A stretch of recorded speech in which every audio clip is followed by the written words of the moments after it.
Alors, est-ce que tout le monde m'entend? Bof. Est-ce que tout le monde m'entend? Un petit test micro? Merci Laure, top. Alors, bonjour à toutes et à tous. Bienvenue sur cette édition de conférence de Paris Coffee Show 2022. Aujourd'hui, j'ai le plaisir de vous présenter cette table ronde sur le marketing digital autour du positionnement et de la marque pour les torréfacteurs et les coffee shops. J'ai un panel absolument incroyable d'experts et de professionnels depuis un sacré bout de temps. Vous allez le voir dans le domaine du café et des coffee shops. C'est drôle car je reconnais mon torréfacteur de Bordeaux qui est juste à côté. Salut. Je vous présente donc Sandra Gonzalez, qui est une experte branding, qui travaille pour le salon studio Food Design et qui va aujourd'hui nous apporter la partie hyper expertise sur la marque, hyper importante. Bonjour. On a l'honneur d'avoir Christophe Servel, fondateur de Terre de Café, depuis maintenant 12 ans, qui va pouvoir nous apporter son expertise et son retour concret sur un secteur où il a été un peu le pionnier en France. On a vraiment beaucoup de chance, merci beaucoup. Et on a aussi l'immense plaisir d'avoir Christine Burguin qui va nous parler vraiment de la partie référencement, l'expertise extrême digitale qui est particulièrement importante, surtout quand on a un point de vente, mais surtout quand on a une marque pour qu'on puisse nous trouver, nous découvrir et ensuite se rendre sur place ou sur le site. Alors, moi j'ai l'honneur d'animer cette table ronde. Je suis freelance dans le digital et dans le marketing avec une option vraiment spécialisée sur la vente. J'ai eu une première vie autour de la restauration pour ouvrir un coffee shop que je n'ai finalement pas ouvert. Mais ça ne m'a pas empêché de rester dans le secteur de la gastronomie et des produits de dégustation qui sont vraiment un plaisir pour moi. Je vais apporter vraiment mon côté très organisationnel aujourd'hui pour guider cette table ronde. Je serai la maître du temps et j'orienterai un petit peu le discours. Mais surtout, je laisse place aux experts présents pour nous apporter toute leur lumière, tous leurs conseils pratiques et vraiment leur petit éclair de génie pour vous donner les meilleurs conseils et la meilleure vision sur potentiellement votre marque, votre expérience, votre projet ou votre entreprise. Alors, je vais ouvrir un peu ce débat, une table ronde sur une phrase que tu as dit, Christophe, lors d'un épisode de ton podcast sur une visite d'un producteur dans le Chiapas au Mexique. Tu dis qu'un café fort, c'est un café qui allie le savoir-faire et le contrôle. Et je me disais que c'était une bonne entrée en matière, potentiellement pour te demander à toi, Sandra, est-ce que tu penses qu'une marque, c'est la même chose ? Alors, bonjour à tous. Moi, je suis Sandra Gonzalez. Donc, comme disait Alice, plus fort, là, vous m'entendez? C'est bon. Donc, moi, je travaille avec l'agence Food Design. Donc, je m'occupe de toute la partie gestion de projet. Food Design, en fait, c'est une agence de design, stratégie, conseil de marque. Et effectivement, pour répondre à ta question, Alice, en fait, pour nous, vraiment, la marque est le point de départ. C'est-à-dire que c'est à partir de cette marque qu'on va construire l'identité et c'est cette marque qui va nous permettre en fait de derrière pouvoir développer tout ce qui est contenu sur les réseaux sociaux, dans le magasin, l'identité, le branding. Donc on part de cette marque-là. Donc effectivement, je ne parlerai pas de contrôle, mais je parle effectivement de réflexion, de positionnement, c'est-à-dire qu'au départ, il faut vraiment contrôler cette partie-là, bien la penser. Et c'est ce qui va nous permettre derrière effectivement de pouvoir décliner et de faire vivre finalement cette marque parce qu'on sait qu'aujourd'hui pour qu'une entreprise soit vraiment performante, notamment dans le secteur du café qui nous occupe aujourd'hui, qui est un marché ultra concurrentiel, on sait qu'il va falloir se différencier, émerger et vraiment apporter en fait aux consommateurs, aux professionnels que ce soit très clair en fait, très spontané, très pertinent et que tout de suite ils puissent identifier. Donc voilà, identifier quels sont les points de différenciation pour que je puisse moi tout de suite savoir quelle est la marque, qu'est-ce qu'elle me raconte, quelles sont ses valeurs.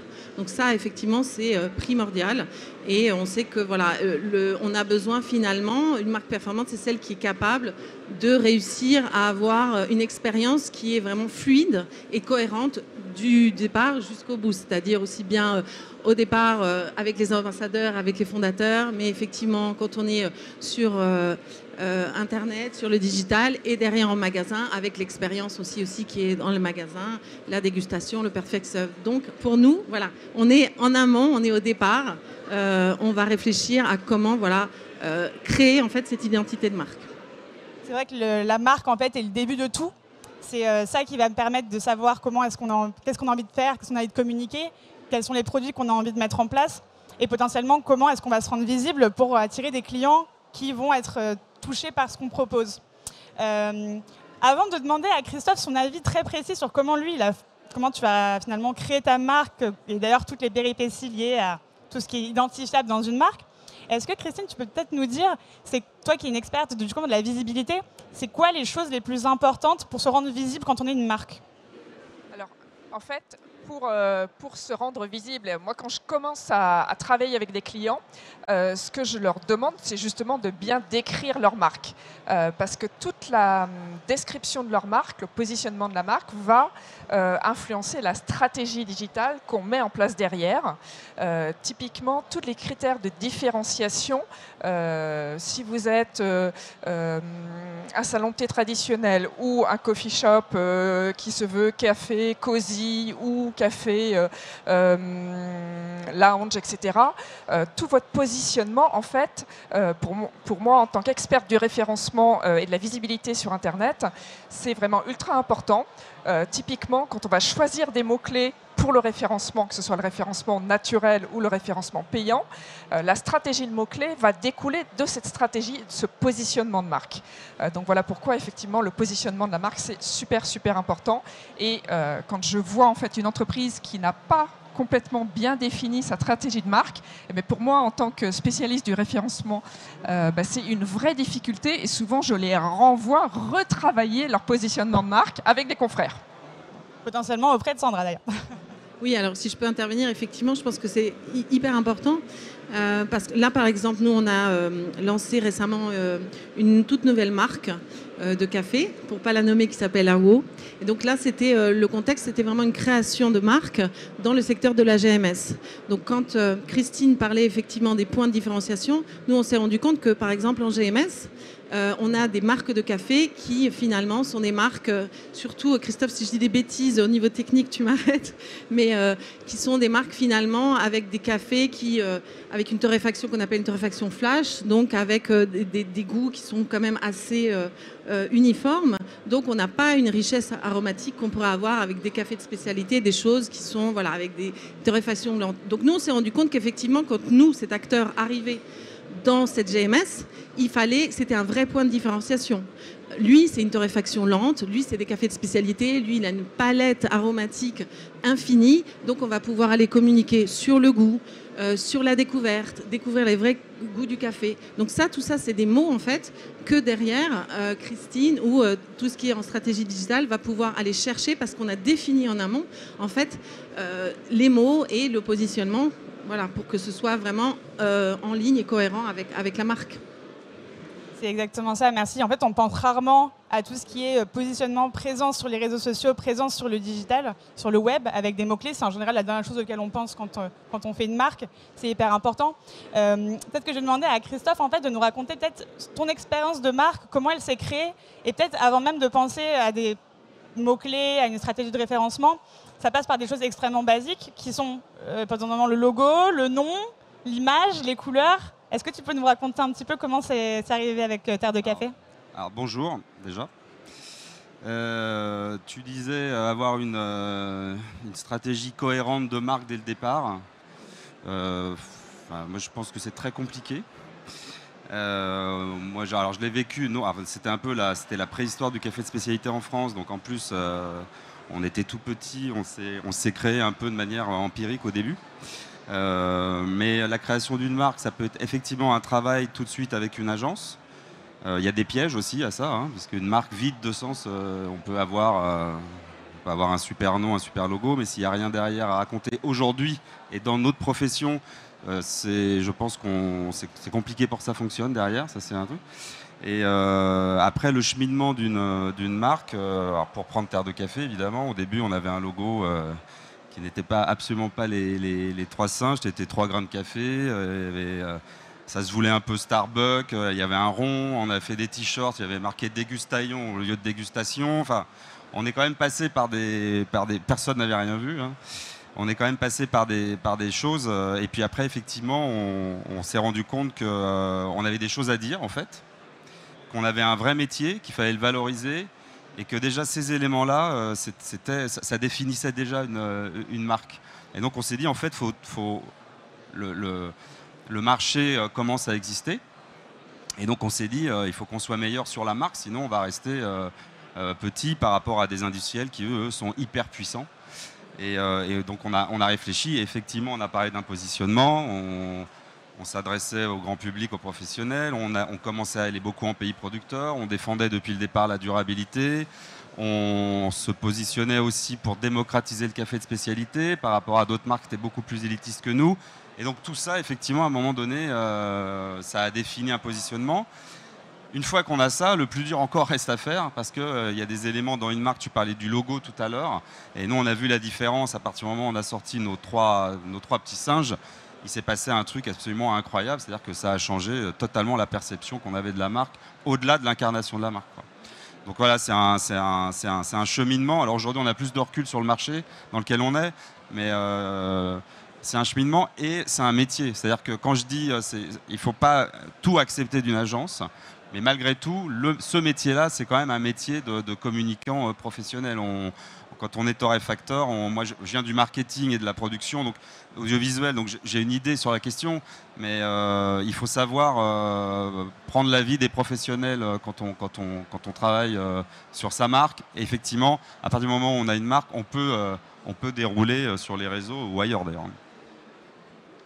Donc, comme tu l'as dit, il y a une question de savoir-faire. Il y a une question de faire savoir. Et d'ailleurs, je te remercie parce que ça me permet de lancer un petit peu sur la suite de cette table ronde qui, je pense, est assez... C'est compliqué de vraiment avoir un sujet très spécifique parce qu'on pourrait parler de ce sujet pendant des mois, des années. Il y a tellement de choses à dire. On essaye de le rendre extrêmement pratique pour donner des vraies réponses, pour que ça puisse être actionnable. Et justement, quand on a une marque, quand on a réussi à avoir son univers, ses couleurs, sa marque, son logo, son nom, hyper important. Et maintenant, après, on fait quoi? Et pour moi, alors, j'y viens. On a une importance de produire du contenu pour faire savoir ce qu'on fait et ce qu'on sait faire. Et du coup, produire du contenu, ça nous emmène à un tout autre questionnement. Quel type de contenu et sur quel type de canal? Là, aujourd'hui, on va spécialiser un petit peu sur la partie marketing digital. Mais marketing digital, en fait, c'est tout ce qui se fait sur Internet, via les réseaux sociaux, mais via juste le web. On parle donc des réseaux sociaux, d'un site Internet, des interfaces sur les applications qui permettent de localiser. On parle des applications qui permettent juste de référencer les établissements dans un secteur. On parle d'autres types de canaux comme le podcast, que tu connais bien, Christophe. Peut-être que tu peux nous en parler un peu plus tard. Le site Internet, un blog, plein d'autres types de prises de parole. Sandra, d'après toi, c'est quoi les prises de parole les plus importantes quand on est une marque, quand on se lance, notamment dans les coffee shops, les torréfacteurs, quand on a un produit qui est hyper important, qui est en général un produit par des artisans qui sont très spécifiques, très experts sur ce qu'ils font, mais qui n'ont pas forcément cette idée de comment le rendre accessible ou le communiquer de manière simple? Alors, je dirais que c'est une question un peu compliquée parce qu'en fait, ça dépend. Ça dépend de la marque, ça dépend du produit. Ce qui est important, c'est d'identifier effectivement en amont à qui je m'adresse. C'est-à-dire que je ne vais pas m'adresser de la même manière en B2B qu'en B2C, c'est-à-dire quelles sont les attentes de mes consommateurs. Donc, une fois qu'on a identifié à qui je m'adresse, quel va être le meilleur canal? C'est-à-dire et quel va être le meilleur contenu? C'est-à-dire que je ne communique pas de la même manière sur Insta que sur LinkedIn. Voilà. Donc, les différents supports vont amener en fait des contenus, des timings, des choses différentes en fonction de ce que je veux communiquer. d'où l'importance justement en amont d'avoir défini vraiment cette identité, parce que derrière, je vais pouvoir créer effectivement un podcast en communiquant par exemple sur mes valeurs, poster des choses sur Instagram parce que j'ai envie de communiquer sur autre chose, parce que ma cible est plus jeune et je veux communiquer autre chose. Voilà, donc c'est vraiment de le réfléchir en amont pour derrière mettre en place ces stratégies et vraiment en fait répondre aux attentes de ma cible que j'ai identifiée en amont. Tu as extrêmement raison. La stratégie, en fait, est hyper importante. Christophe, tu nous disais dans notre préparation que pour toi, une stratégie, c'était important effectivement de la réfléchir en tant que fondateur, mais qu'il fallait aussi déléguer auprès d'experts qui peuvent t'accompagner. Est-ce que tu peux nous raconter un petit peu comment ça s'est passé pour toi, pour Terre de Café, justement, quels sont les réseaux que tu as choisis pour t'exprimer et pourquoi? Alors, moi, je distingue deux grandes choses en fait dans le... Alors les experts sont autour de moi, moi je ne suis pas expert, mais ce que j'ai compris, il y a deux grandes... dans le marketing digital, il y a deux grandes choses. C'est d'une part le référencement, payant et non payant, et d'autre part le contenu. Voilà. Et ça forme une stratégie. Digitale seulement, hein, parce qu'une stratégie de com, c'est bien plus vaste que ça. C'est-à-dire que les réseaux, ça ne suffit pas en réalité, hein, encore. Et bon. Donc le référencement payant, en gros il y a un monopole, enfin il y a deux acteurs, c'est Google et Facebook. Et je pense qu'il y a des experts aussi, mais pour ceux qui ne sont pas experts, qui sont torréfacteurs, qui ont des projets, il faut bien comprendre un truc qui est un peu horrible, je trouve, mais c'est comme ça. C'est que quand quelqu'un va cliquer, il va chercher du bon café, il va faire « je cherche du bon café », il va arriver quelque part, et il n'y arrive absolument pas par hasard. Mais absolument pas par hasard. C'est les gens qui ont été les plus malins et qui ont payé le plus qui vont attirer. C'est un peu, je schématise, mais on n'est pas loin de la réalité. Hein. C'est eux qui vont sortir en réalité. Nous avons une experte qui... Pourquoi il y a les premières personnes toujours sur la première page? Et c'est pas un hasard. Hein. C'est pas, voilà, c'est comme ça. C'est un vrai boulot de strat digital. C'est un vrai boulot. C'est comme ça. C'est le business. Enfin, en tout cas, le business online et c'est de plus en plus comme ça. Donc cette partie référencement, elle est capitale. Mais ce qui va nourrir un référencement mécanique, c'est le contenu qu'on y apporte. Donc c'est totalement complémentaire. J'ai répondu à la question ou pas? J'avais oublié la question en fait. Ma question était très vaste, donc je vais la reformuler pour toi. Est-ce que tu peux nous parler un petit peu plus des réseaux, des canaux que tu as choisis pour parler de Terre de Café, voilà. Et pourquoi ces réseaux-là particulièrement? Alors, une fois que c'est fait, alors les réseaux, c'est intéressant parce que moi, on assiste à un truc, c'est que les réseaux passent de mode de plus en plus vite. Il y a 10 ans, c'était Facebook, il n'y avait que Facebook. Aujourd'hui, c'est Instagram. Instagram commence à devenir un peu ringos. C'est devenu en fait une chaîne de pub. Moi-même, ça m'emmerde profondément maintenant. C'est TikTok, mais TikTok, on ne s'adresse plus aux mêmes personnes. C'est un contenu différent, c'est ce que tu disais tout à l'heure. Et il y en aura un autre dans 2 ans, et après la vidéo, qu'est-ce que ce sera? Et donc, c'est ça. Et ça, alors ça, c'est pas les marques qui le savent, c'est vraiment les experts. Et il faut savoir anticiper, il faut savoir quel genre de contenu on veut mettre à une clientèle. En fait, j'ai l'impression que ça se segmente en âge. Facebook, c'est les vieux de mon âge. Insta, c'est les moins vieux. Et TikTok, c'est les jeunes. Il y aura peut-être un truc bientôt pour les nourrissons, je sais pas. C'est comment on va prendre les gens au berceau pour consommer. J'exagère un petit peu, mais il faut voir. Donc voilà, donc c'est comment on fait pour anticiper un positionnement de marque sur un réseau et quel contenu on va y mettre. Et ça, c'est vachement compliqué, quoi. Par exemple, pour rentrer... On est très sur Instagram, ouais. Et on commence à réfléchir, mais après c'est une espèce de fuite en avant aussi, mais nécessaire malgré, parce que c'est comme ça. Peut-être qu'un jour on aura marre des réseaux, hein, et qu'il n'y en aura plus, hein, c'est possible aussi ça.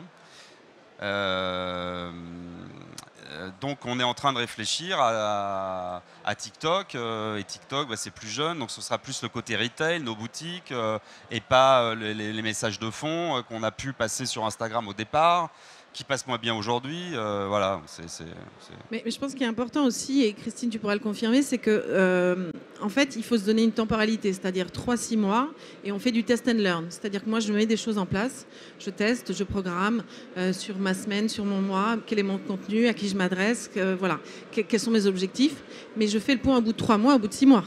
qu'est-ce qui a fonctionné, qu'est-ce qui n'a pas fonctionné, du coup, qu'est-ce qui a évolué, quelles sont les nouvelles... Voilà, comme tu disais, ça évolue tellement vite qu'en fait, il faut de toute façon se remettre en question et faire se dire, OK, là, au bout de 3 mois, ça fonctionne. OK, bah ça, je sais que ça fonctionne parce que mes objectifs, ils ont été atteints. Donc, je vais continuer sur Insta ou sur... Mais il faut effectivement, comme ça va très, très vite, il faut que ce soit sur 3-6 mois et revoir ensuite... Oui, je confirme. En fait, il faut tester sur le marketing digital et il faut tester sur les réseaux sociaux, mais il faut tester aussi sur d'autres canaux. C'est ça la difficulté. Et en même temps, il ne faut pas être forcément partout parce qu'on ne peut pas tout faire. Donc, il faut tester, apprendre vite et prendre vite des décisions. Typiquement sur Instagram, aujourd'hui, il y a quelque chose qui marche super bien, c'est les Reels. Donc, c'est des petites vidéos de 15-30 secondes qui viennent, en fait, qui sont issues du format TikTok, typiquement. Mais Instagram teste plein de choses. Cet été, ils avaient annoncé qu'on pouvait faire un format, on devait faire des formats de publication vraiment pleine vue. Ils sont revenus en arrière, étant donné le tollé que ça a suscité, puisque du coup, on ne voyait plus que l'image, la photo, et pas du tout la légende. Mais il n'est pas interdit qu'on revienne en arrière encore et qu'il y a encore d'autres nouveautés sur Instagram, parce qu'Instagram se bat complètement pour justement continuer à garder sa longueur d'avance et continuer à essayer de capter les jeunes qui sont sur TikTok mais qui sont aussi sur Instagram. Donc voilà, sous d'autres formats. Et je voudrais quand même dire une chose au sujet du référencement. Tout à l'heure, la question était posée, qu'est-ce que je dois faire impérativement quand je lance une marque ? Il y a quand même une chose à faire. Et si aujourd'hui vous êtes déjà présent ou si vous êtes déjà en train de vous lancer, il y a une chose à mettre en place, c'est la fiche Google My Business, qui s'appelle maintenant Google Business Profile, qui a changé de nom aussi juste avant l'été. C'est une chose hyper importante, c'est vraiment le b.a.-ba quand on se lance.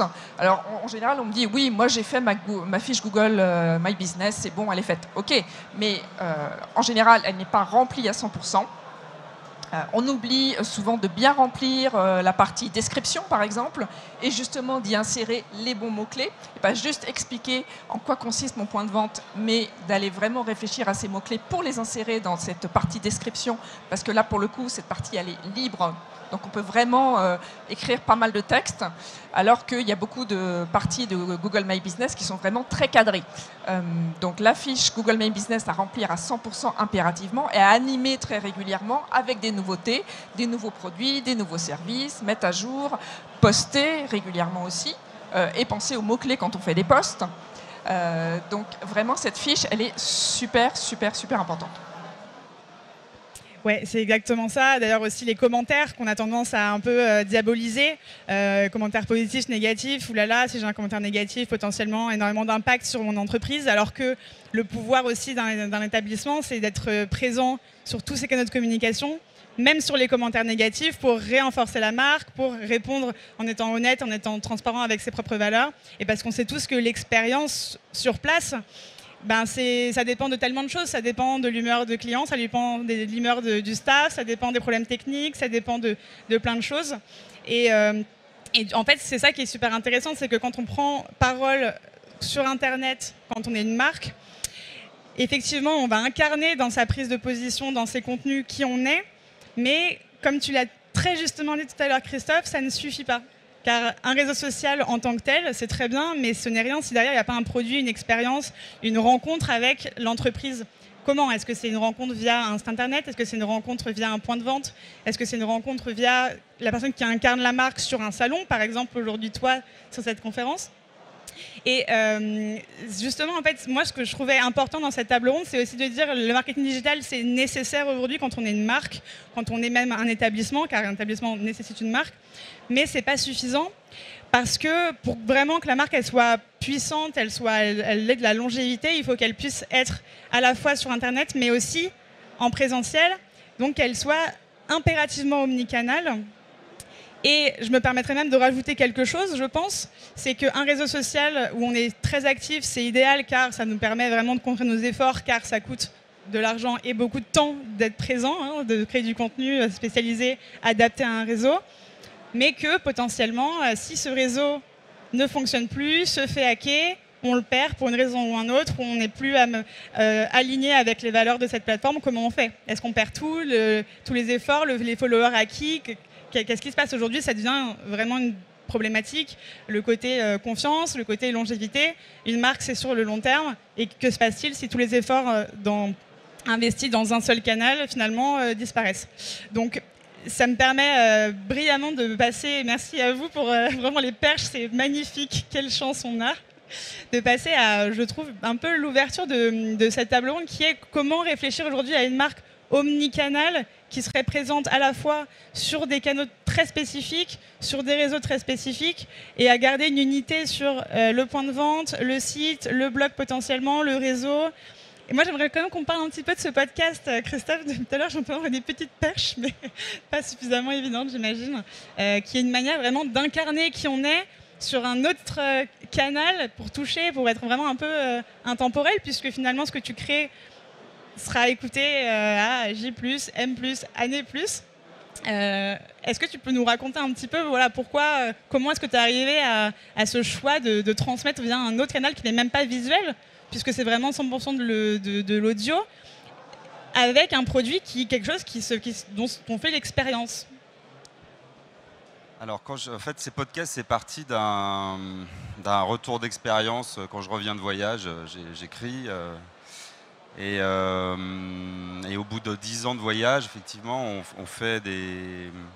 on tire des conclusions et on pense aux 10 prochaines années. Donc, il n'y avait aucune arrière-pensée marketing ou de communication. C'est des carnets de sourcing, en fait. Puis je me suis dit quand même que un des grands axes de notre communication et même de notre travail, c'est de valoriser l'origine. C'est de valoriser le travail des producteurs et d'expliquer pourquoi un café de spécialité, c'est différent et pourquoi c'est plus cher et quels sont les enjeux. Donc c'était vraiment de raconter l'histoire, en fait.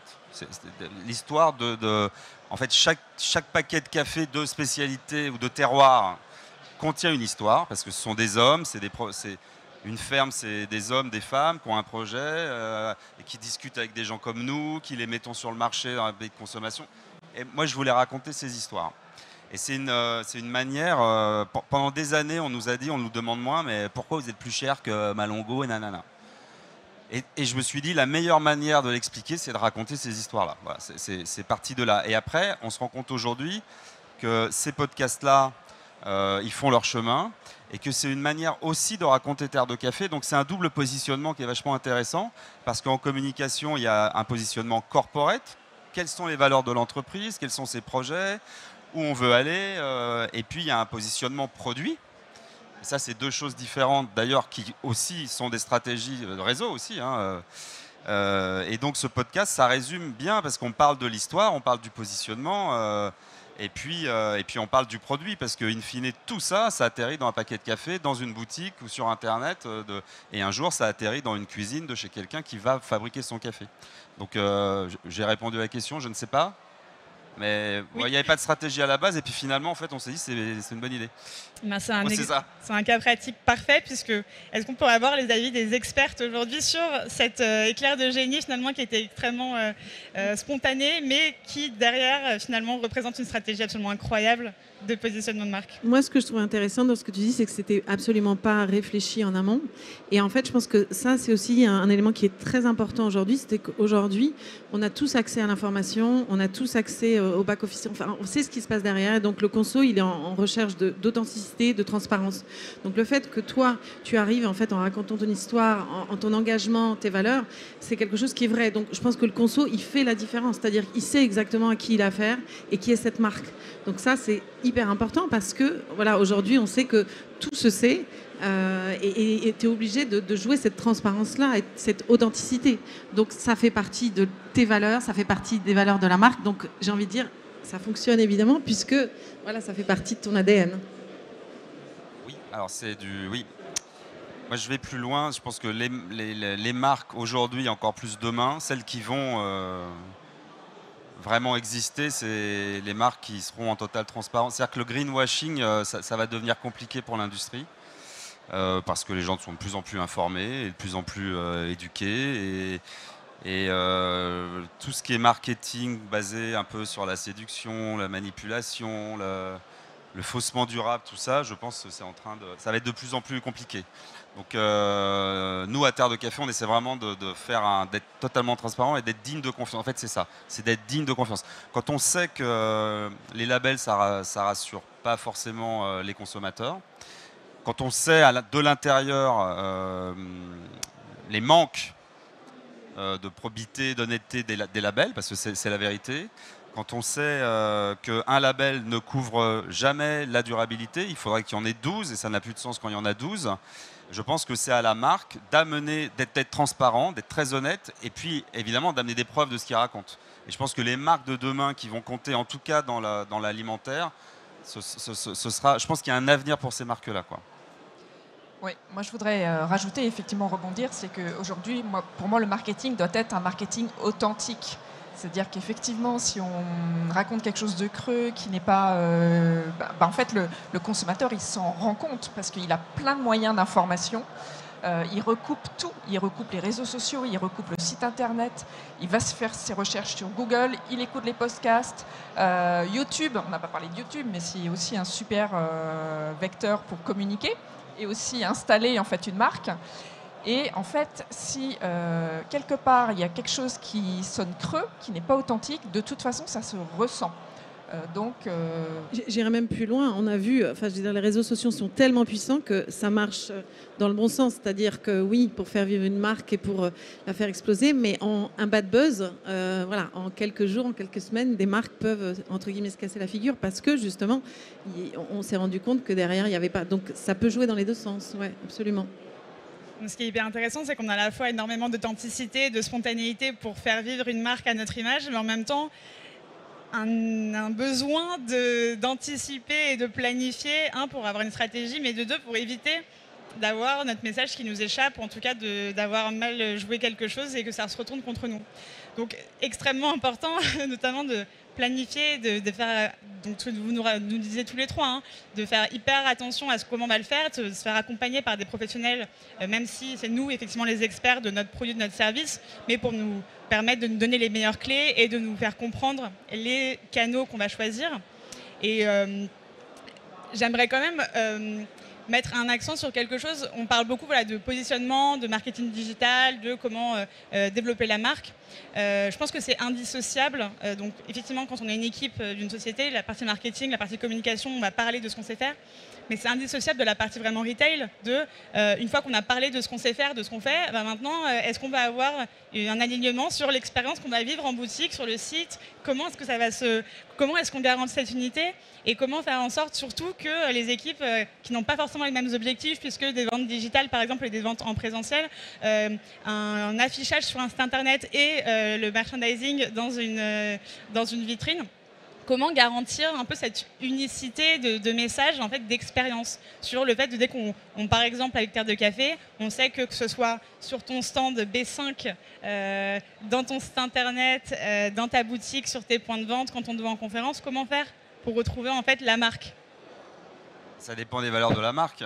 Nous, les valeurs, c'est l'expertise, la connaissance, le sourcing. Il faut que partout, ça passe par les hommes et les femmes, ça. Surtout en retail. Donc, on a un joli logo, c'est doré, c'est propre. Déjà, tout le packaging derrière. Enfin, après, tu as une déclinaison du produit. Ce sont des très beaux cafés, donc il faut que tout soit très beau. C'est plus agréable quand c'est joli.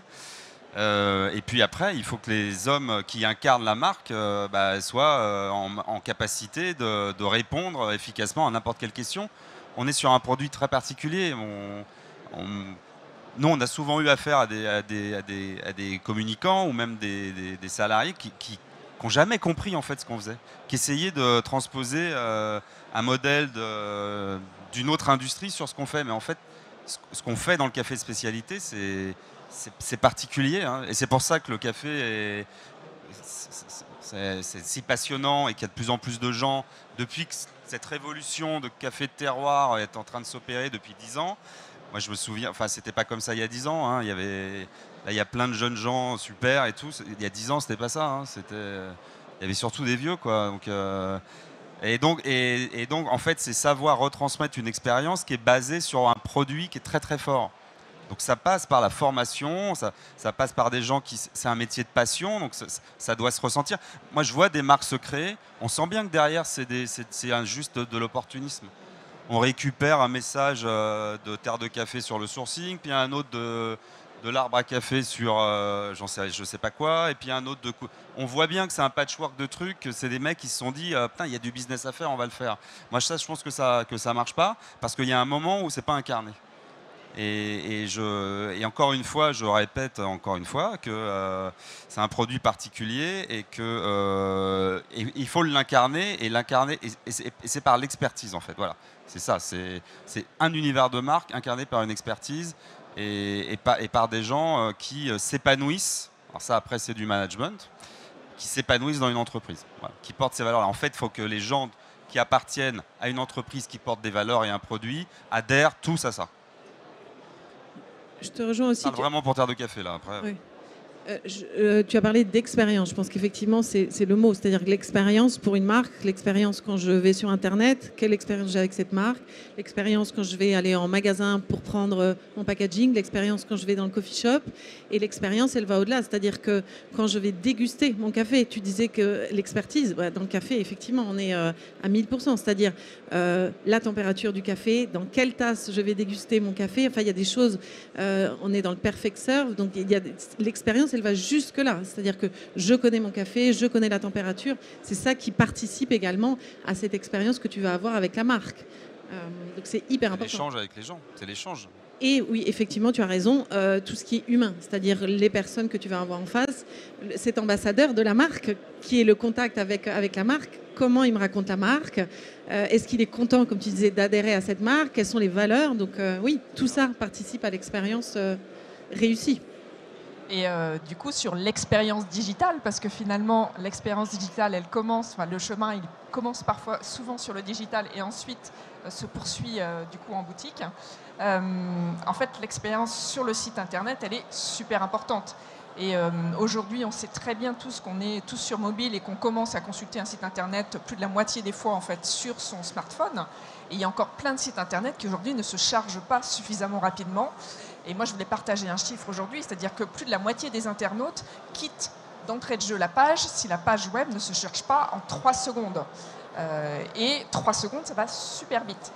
Donc, quand on parle d'expérience client, expérience utilisateur, ça commence déjà par la vitesse de chargement de son site et ça commence aussi par ce qu'on raconte dès la page d'accueil, comment justement on va traduire cette expérience qu'on veut faire poursuivre en fait.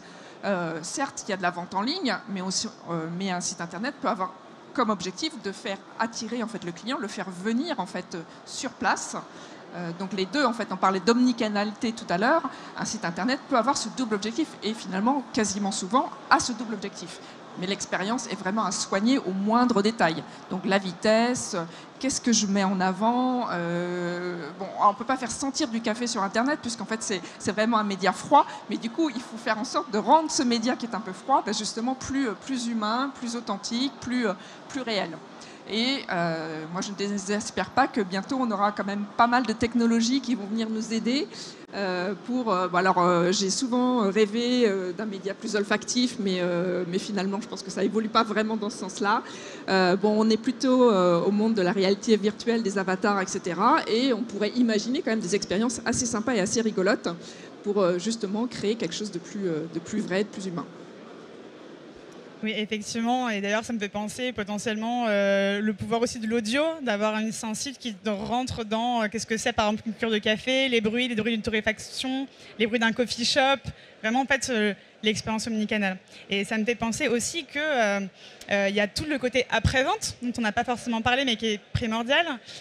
Et aussi le fait de faire équipe entre toutes les équipes pour potentiellement récupérer les adresses e-mail ou les contacts des gens qui ont fait l'expérience pour derrière les réactiver vis-à-vis du marketing, vis-à-vis de la vente, vis-à-vis de la fidélité, comment valoriser les clients réguliers, comment s'attirer vraiment un panel de personnes qui sont fans en fait et qu'on va essayer de garder le plus longtemps possible et de rayonner via ces ambassadeurs. Si on devait résumer en fait, ce serait quoi d'après vous les meilleurs conseils que vous pourriez donner à votre niveau sur... Donc on va peut-être prendre des questions après très spécifiques, mais Ce serait quoi en fait pour vous les choses les plus importantes à faire quand on se lance, quand on a une marque aujourd'hui en marketing digital, mais comme vous l'avez vu, qui ne suffit pas, donc comment est-ce qu'on pourrait un peu l'étendre? Sandra, est-ce que tu veux commencer? Oui, alors je pense que, juste pour rebondir, tu parlais tout à l'heure, tu as parlé du data. Je pense qu'effectivement, alors moi, ce n'est pas ma partie sur laquelle je suis la plus experte. Je pense que Christine, mais le data, c'est voilà, le nerf de la guerre aujourd'hui, récupérer le data pour savoir effectivement qui on a en face et du coup pouvoir adresser les attentes. Voilà, donc je pense que Christine t'en parlera, mais le data, effectivement, c'est ultra important. On sait que c'est très chèrement monnayé, donc le data. Après, pour ma partie, tout ce qui est effectivement identité, marque, comme je l'ai dit en amont, voilà, c'est la première carte de visite. Enfin voilà, il faut partir de la marque parce que c'est notre brique qui va nous permettre derrière de construire tout le reste. Donc il faut penser, réfléchir et vraiment savoir ce qu'on veut communiquer, qui on est, pour derrière avoir raconter la bonne histoire, pouvoir avoir la bonne plateforme, la bonne image, le bon logo, les bonnes couleurs, voilà, qui nous permettent derrière de faire tout le reste. Donc pour cette partie-là, voilà, c'est bien définir. Et si je peux me permettre, nous, ce qu'on fait chez Food Design, l'idée, c'est un vrai échange. C'est-à-dire qu'effectivement, comme tu disais, Christophe, vous êtes les experts. Nous, effectivement, on est experts food, mais vous connaissez votre métier, vous connaissez votre produit. C'est vous qui nous donnez finalement cet input pour que nous, derrière, on puisse le retranscrire et que ça prenne forme en termes de com. Mais c'est vraiment un échange pour comprendre quels sont vos besoins, vos attentes et parler le même langage. Voilà. Oui.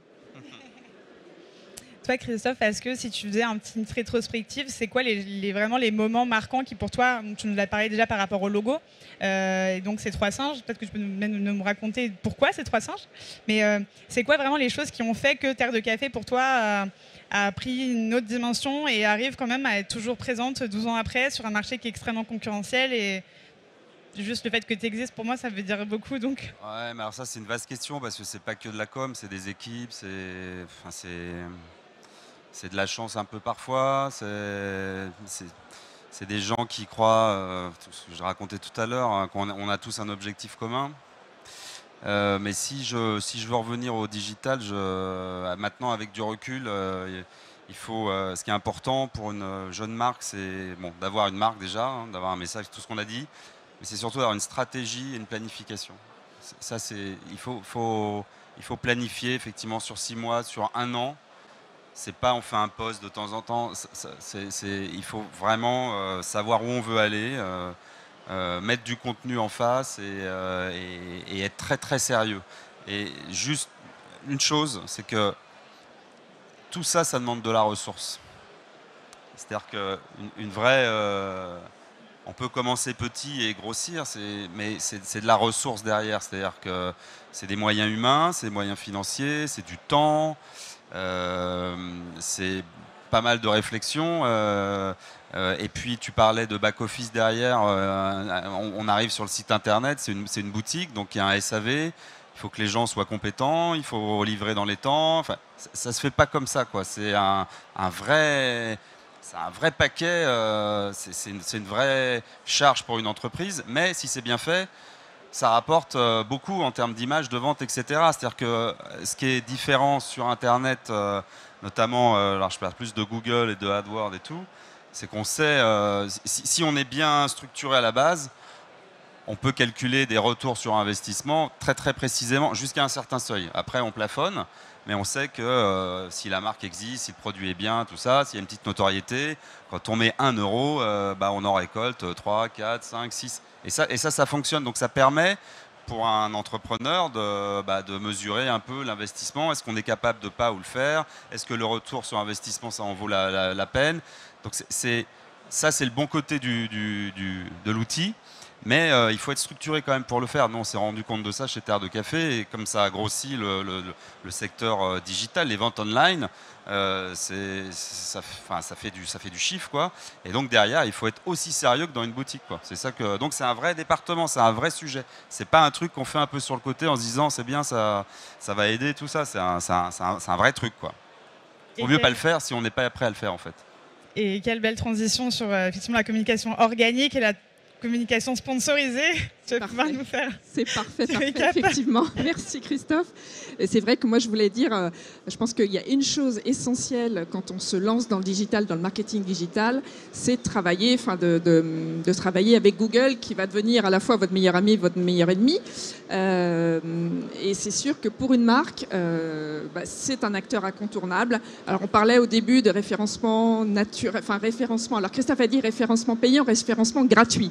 Moi je dis pas référencement non payant, voilà, effectivement. Parce qu'on entend souvent référencement gratuit.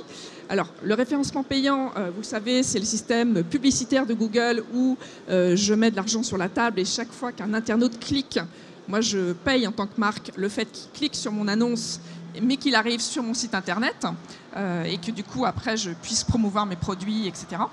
Le référencement naturel, effectivement, c'est un travail organique qui est fait de production de contenu, en fait.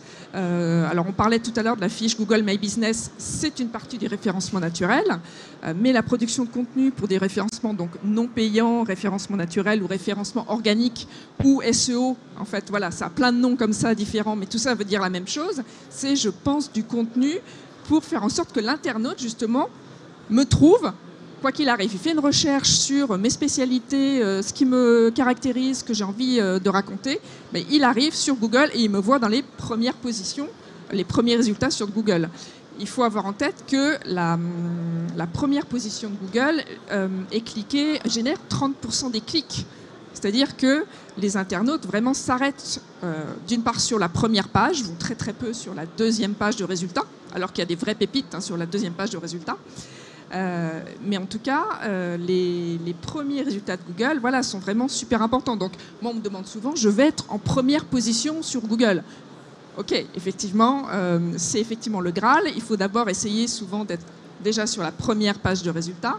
Et ça, du coup, on revient à ce qu'on disait au début. Ça dépend effectivement du positionnement de la marque. Ensuite, de la stratégie de contenu et de la stratégie de mots-clés. Et puis, petit à petit, en fait, effectivement, là, je vous rejoins tous les deux, c'est un travail régulier qui demande de la patience, des ajustements, de l'analyse de data pour justement s'améliorer en continu sur le digital. En fait, c'est exactement ce qui est aussi la recette pour un bon établissement ou un bon produit, un bon service, c'est d'avoir quelque chose de qualité, mais d'être consistant sur le long terme, en qualité, en service, en expérience, pour retrouver toujours quelque chose qui incarne en fait qui on est. On ne connaît pas très bien la répartition des secteurs et des positionnements ou des personnes dans l'Assemblée, mais je me dis peut-être que ce qui serait intéressant, c'est de... Allez, on est fou, on va essayer d'imaginer, si on devait lancer par exemple aujourd'hui une marque de café ou un établissement, un coffee shop, un torréfacteur, dans les étapes, qu'est-ce qu'on devrait faire? En numéro 1, du coup, j'imagine, réfléchir à la marque. Est-ce que tu... Alors, le nom, hein, j'ai envie de dire, le nom, c'est la première chose. Le nom, alors pour rentrer un petit peu dans le détail, quand on va sur la communication et la marque, le nom, en règle générale, c'est un des éléments qui bouge le moins. C'est l'élément le plus stable, c'est-à-dire qu'une fois, le plus durable, une fois qu'on l'a choisi, en règle générale, bon, sauf dans des cas, on va le changer pour d'autres raisons, mais en principe, le nom ne change pas. Donc il y a un vrai travail avec ce nom. Pour donner juste un exemple rapide, là, pour la dernière création de nom qu'on a faite, on est allé chercher une base de données de 350 noms, qu'on a donc soumis au client pour que derrière, lui, ça passe par un filtre. Filtre, c'est-à-dire de la classe. Là, on est sur la classe 30 puisqu'on est dans le café. Ensuite, est-ce qu'on choisit un nom qui va être valable en France, en Europe, dans le monde ou pas? Voilà, donc il faut choisir aussi notre zone géographique. Et puis, évidemment, qui répondent à ce qu'on a défini en avant, c'est-à-dire un nom qui doit être évocateur de mon ADN, si je suis un café de spécialité, si je suis sur le goût, si je sais, voilà. Et donc, une fois qu'on a fait ça, on va retenir 3 noms qui vont être dans la shortlist. Et c'est ces 3 noms derrière qu'on va déposer parce qu'il y a quand même cette étape qui est très importante. C'est-à-dire que quand on va faire une recherche de nom, surtout dans le domaine du café, quasiment tout a été déjà déposé en vrai. Hein. Voilà, faut le savoir. C'est en anglais. Hein. Voilà. Donc, il reste très peu de choses. Donc, c'est très compliqué parce que soit on va aller sur quelque chose qui est très évocateur, mais effectivement, on sait que derrière, ça ne sera pas déposable, ça existe déjà. Soit il faut aller sur quelque chose plus conceptuel. Mais du coup, est-ce que derrière moi, quand je vais parler de ma marque, est-ce que je m'y retrouve? Est-ce que pour le consommateur, ça va être évocateur? Donc voilà. Donc il faut trouver le juste milieu. Et donc une fois qu'on a fait vraiment ce tri et qu'on a travaillé en entonnoir, on va arriver avec une shortlist de 3 noms qu'on va pouvoir déposer et vérifier effectivement que il n'est pas déjà pris, ça correspond et je vais pouvoir l'utiliser. Et après, je vais avoir le fameux élu, le nom que je vais retenir et qui va être ma marque, quoi. Donc c'est quand même effectivement, surtout dans le marché du café, très compliqué de trouver des choses aujourd'hui qui sont disponibles. Donc il y a un vrai boulot derrière pour aller chercher le nom qu'il faut. Et effectivement, quand tu as le nom derrière, le logo, les couleurs, le ton, l'identité découle, nécessite quand même un gros travail, comme tu nous l'as dit Christophe, pour trouver quelque chose d'évocateur. C'est vrai que un grain de café, comme tu nous disais au début de l'histoire de Terre de Café, quand on est dans le café, un grain de café, on trouve que c'est normal. Comment se différencier justement d'autres personnes? Tu nous racontais aussi que, alors c'était pas aujourd'hui, mais c'était une autre discussion, que toi, ce qui t'intéressait aujourd'hui, quand tu découvrais des marques, tu étais attiré par le packaging, par les couleurs, par la matière, par la manière dont les personnes vont s'exprimer sur leurs produits. C'est hyper important aussi de réfléchir à de quelle manière vous voulez être perçu et quel message fort que vous avez envie de donner pour vous différencier, en fait, pour avoir votre petit bout de terrain dans ce gros secteur qui bouge énormément, extrêmement concurrentiel depuis quelques années. Donc le nom, le logo, les couleurs, etc. Une fois qu'on a fait un peu le tableau, maintenant, c'est le gros des sujets, c'est comment capitaliser là-dessus pour créer plein de contenus. Toi, Christophe, aujourd'hui, tu es présent sur quel type de réseaux sociaux? Facebook, Instagram, LinkedIn. Puis c'est tout. Et puis on va commencer un peu, on va tester TikTok. Je pense qu'à un moment, on fera un peu de YouTube aussi. Mais voilà, c'est compliqué de tout faire aussi. Hein. C'est un travail énorme, quoi. Surtout, les contenus ne sont pas forcément les mêmes. Donc on va doucement. Mais TikTok, ça paraît maintenant inévitable, quoi. En termes de référencement, Christine, toi, tu conseillerais quoi, par exemple, pour une jeune marque ou une marque établie d'ailleurs? Sur quel réseau, d'après toi, ce serait le plus pertinent d'être présent pour bénéficier à la fois d'une visibilité, mais aussi d'une accessibilité? Parce que quand on cherche potentiellement torréfacteur, coffee shop, on a envie de trouver des choses. Ça serait quoi le plus pertinent pour toi? Alors, le référencement, pour moi, il se fait sur un incontournable. C'est le moteur de recherche et c'est 90% du temps en France, ça se passe sur Google. L'enjeu, bien entendu, là, du coup, c'est de trouver des mots-clés. Parce qu'on a tous tendance, en tant qu'entreprise, marque, à se positionner exactement sur les mêmes mots-clés. Café. Donc, café, voilà. Alors, en référencement payant, donc la partie publicitaire, là, l'enjeu, c'est de trouver le bon équilibre entre des mots-clés qui sont un peu indispensables, effectivement, mais qui vont peut-être parfois être un peu plus chers, en fait, au clic, et d'aller aussi chercher des expressions qu'on appelle de longue traîne. Donc, en fait, c'est des expressions avec 3-4 mots, en fait, parce que de plus en plus, les internautes, maintenant, en fait, font des recherches vocales, donc s'expriment, quand ils font une recherche, comme s'ils parlaient, en fait, à quelqu'un. Donc du coup, le référencement devient aussi de plus en plus complexe parce qu'en fait, il y a certes les bons vieux mots-clés sur lesquels tout le monde est positionné, qui sont très concurrentiels, donc souvent chers et aussi difficiles à capter en référencement naturel, mais en même temps parfois incontournables. Et puis, en fait, il faut aller chercher plein de mots-clés, en fait, du coup, avec des expressions plus complexes, parce que c'est ceux-là sur lesquels il va être plus simple de se positionner, d'aller chercher, en fait, de capter des internautes. Mais en fait, il faut aller en chercher beaucoup plus parce que ceux-là, ils ont des plus faibles recherches, en fait. Donc, ils sont moins concurrentiels, mais c'est des micro-recherches. Donc, oui, c'est 10 personnes par-ci, 5 personnes par-là, 10 autres par-là. Mais tout ça fait que, tout additionné, ça crée en fait du trafic sur le site internet et ça amène des personnes sur la fiche Google My Business et donc après en magasin. Je voulais juste conclure, en fait, moi, sur Google My Business et revenir là-dessus. En fait, quand les internautes font une recherche locale, géolocalisée ou locale, 88% d'entre eux atterrissent, en fait, vont en boutique dans les 24 heures. Donc, la recherche locale, c'est vraiment un enjeu super important, majeur, en fait, aujourd'hui. Et c'est pour ça que je parlais tout à l'heure de la fiche Google My Business, mais c'est aussi, effectivement, travailler son site internet pour faire en sorte qu'il capte des recherches locales, donc soit en référencement payant, soit en référencement naturel. Et donc en fait, si on peut récapituler, l'important c'est d'essayer de jouer avec les jeux, enfin avec le rôle, je veux dire, de Google, avec forcément du contenu écrit pour jouer avec l'algorithme. Donc potentiellement sur un site, sur toutes les manières de communiquer, la page Google My Business, les réseaux sociaux.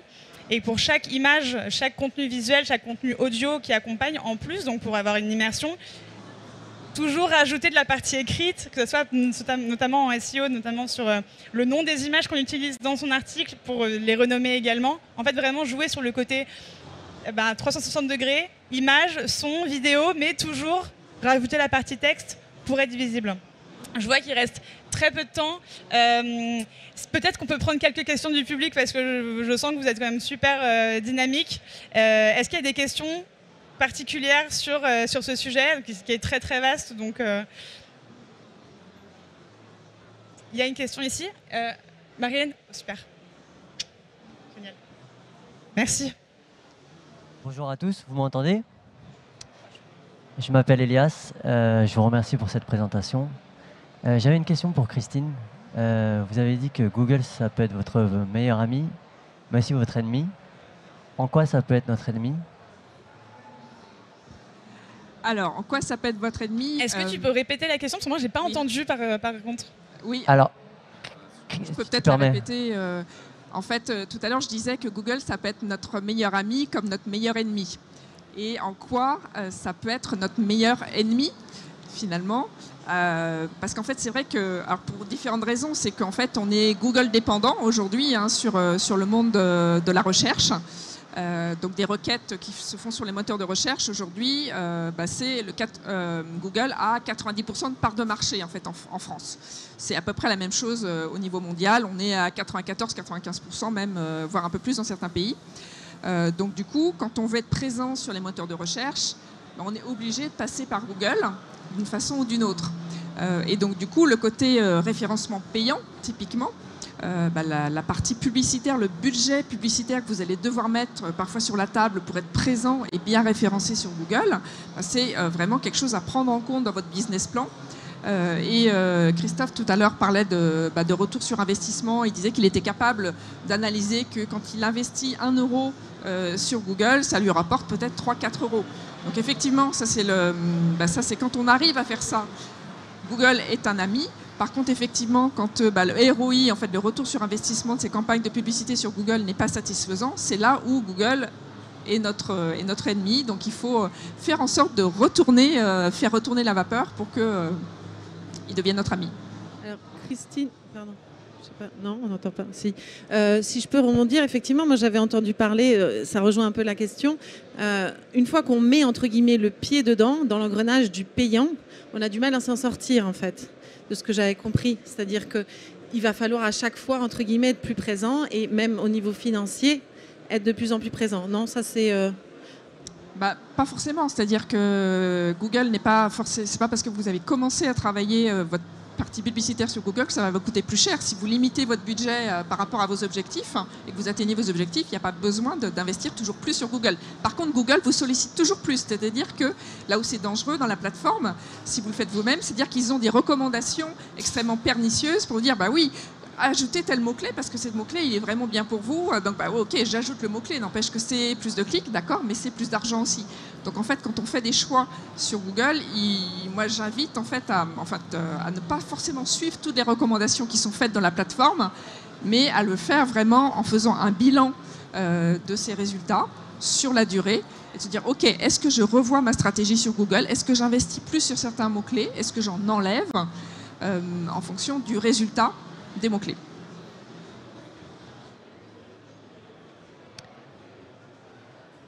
Est-ce que quelqu'un d'autre a une question? Il reste 1 minute. On peut la caler dans l'emploi du temps. Ah oui. Alors moi j'ai une question. Je me mets à la place des jeunes torréfacteurs ou jeunes patrons de coffee shop. Et je me dis, on parle beaucoup d'analyse de data. Hein, vous nous avez dit, ok, il faut se lancer, il faut mettre et puis voir, analyser, etc. est-ce que ça, il faut que ça soit qui le fait quand je suis petit? Est-ce qu'il faut que j'ai déjà cette compétence en interne ou est-ce qu'obligatoirement je vais devoir avoir un sous-traitant, un fournisseur et à qui je m'adresse? Est-ce que c'est des gens comme vous? Et ma dernière question, c'est combien ça me coûte? Excellente question. Des échelles. Hein.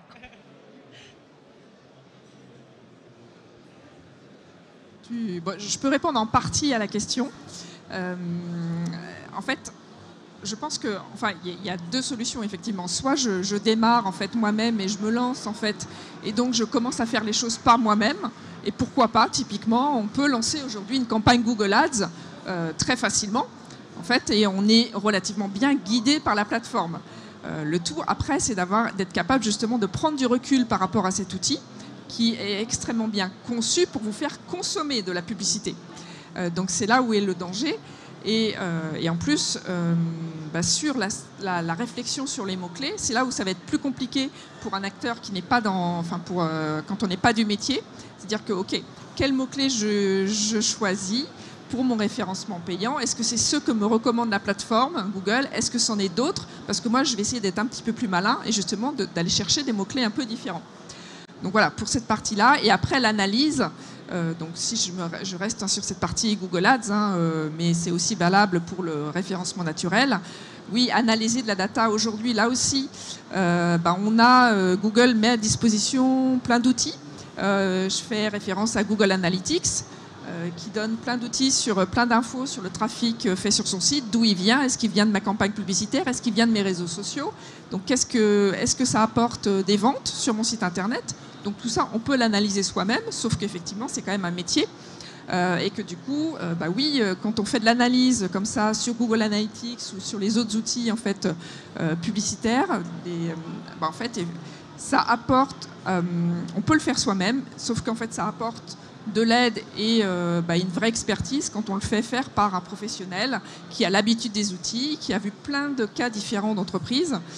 Donc oui, là, je vais militer un peu pour ma paroisse, bien entendu. Merci d'avoir tendu la perche. Mais oui, moi, typiquement, même quand un acteur a déjà commencé en fait, à faire les choses par soi-même, moi, je peux intervenir par derrière pour faire de l'analyse de data, effectivement, de qu'est-ce qui s'est passé, qu'est-ce que ça apporte, et puis aider à faire un plan d'action, tout simplement. Donc là, après, pour le coup, c'est vraiment la carte. C'est soit moi, je pilote moi-même, avec l'entreprise, et je pilote les campagnes de publicité, par exemple, soit j'interviens plutôt au fil de l'eau pour faire de l'analyse et des recommandations et des plans d'action. Là, du coup, mon intervention, elle est différente. Tu peux peut-être rajouter quelque chose. Est-ce que tu voulais rajouter quelque chose? Non, je pense... Pour moi, c'est une expertise à part entière. Donc voilà. Après, c'est une histoire, comme tu disais, Christophe, de le prévoir, de comment, quand on débute, effectivement, on peut pas être partout. Mais pour moi, c'est une expertise à part entière, comme la com. Enfin voilà. Donc ça fait partie effectivement des choses que on doit entre guillemets, sous-traiter et voir avec. Après, il y a toutes sortes de grandes, de petites structures. Donc pour moi, il y a ce qu'il faut en face pour aller chercher ce dont on a besoin, surtout quand on débute. Après, moi, je n'ai pas d'ordre tarifaire d'enveloppe. Peut-être que toi, Christine, tu as plus d'idées là-dessus. Mais oui, pour moi, c'est une réelle expertise.